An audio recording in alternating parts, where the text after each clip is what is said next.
was some sentiment that said if we get unexpected revenues, that we spend it on those programs. I believe that would be an acceptable use of those funds. I'm not advocating it, but as long as that we understand that these after-school programs, based on that funding, would be one-time programs.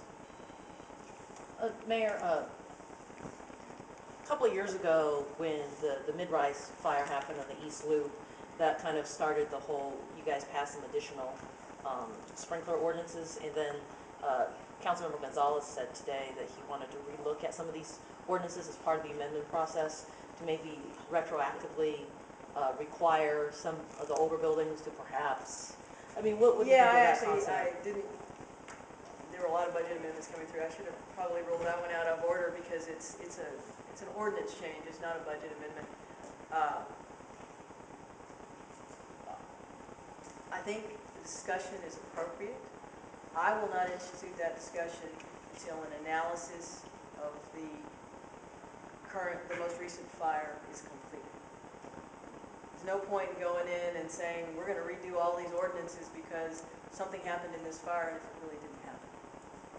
But it's always worth reviewing our ordinances on a periodic basis to see if they can keep up with the times. Mayor, has your position with the policeman's pension changed with the increased revenues that the city is experiencing?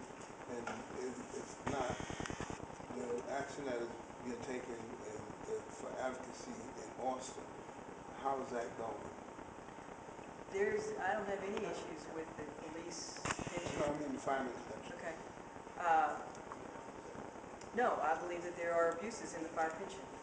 They have what is called spiking. And that is that rather than receiving a pension based on your base pay for the normal operations of your duties, they receive pension based on their highest paychecks.